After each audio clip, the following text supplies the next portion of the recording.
don't ever slow up, no I don't take I got no love for the fakeness. If you wanna play Cocaine Bear is about a bear that does cocaine, and like its spiritual predecessor Snakes on a Plane, its wild title and premise are just about all that it has going for it.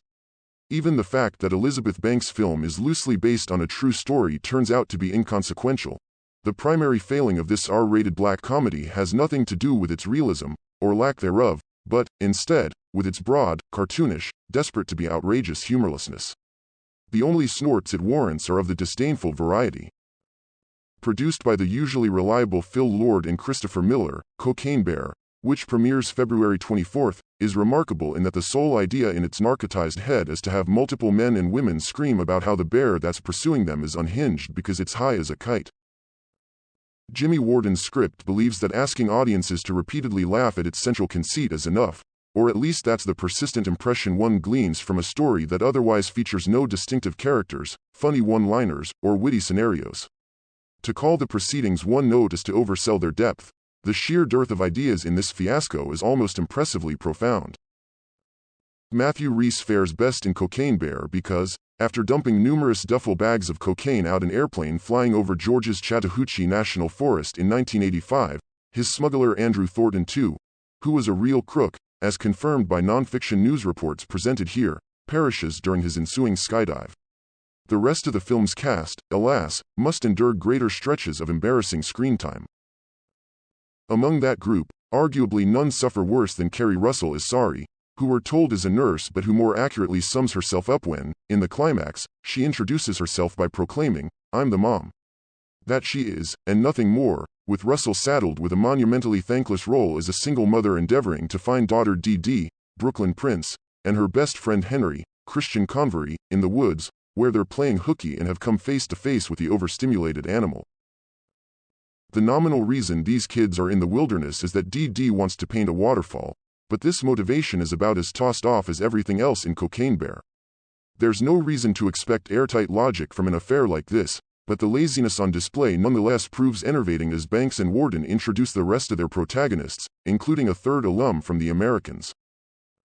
Forced to retrieve the missing coke by their angry drug-dealing boss Sid, Ray Liotta, David O'Shea Jackson Jr., frets about the condition of his sports jersey and Air Jordans, and Eddie, Alden Ehrenreich, mopes about the recent death of his wife, whose name was misspelled when he had it tattooed on his chest. The duo eventually runs afoul of three bumbling park delinquents, who themselves are in the crosshairs of Ranger Liz, Margot Martindale, who when not griping about thieving kids is grousing about Sorry interfering with her anticipated romantic time with animal rights activist Peter, Jesse Tyler Ferguson.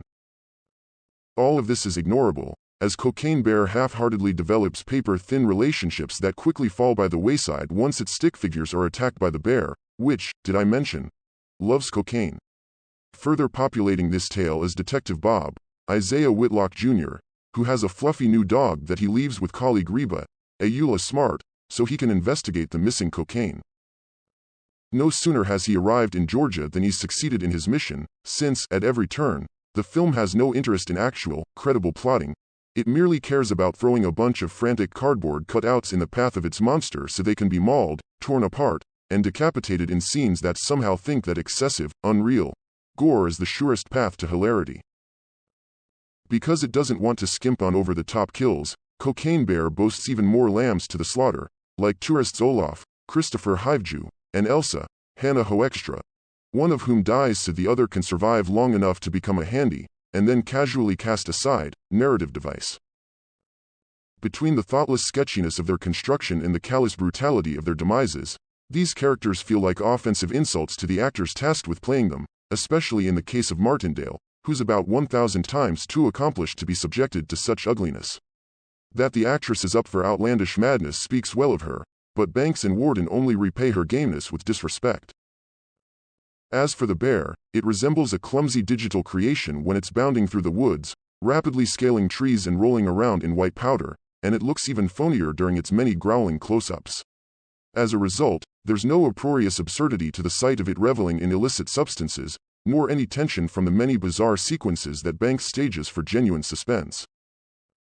The director doesn't appear to know if she wants to amuse or terrify, and thus settles on a middle ground where neither are possible. For a film built around a bear that, Have you heard? Does cocaine? There's little manic, frazzled energy or wonky delirium to the action, which largely plods along without purpose. Though it's dedicated to his memory, the late Ray Liotta is also asked to flounder about in a part that seems to have been conceived on a whim, his Sid a cliched heavy whose one thing is that he neglects his grandson.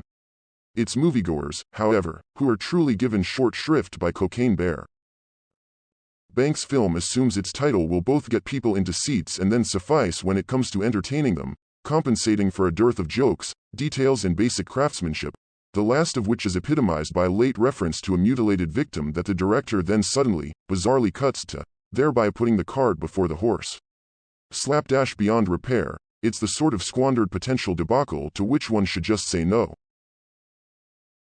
Slow up, no I don't take shit, I got no love for the fakeness. If you wanna play tough and wanna hate this, I'll always show up.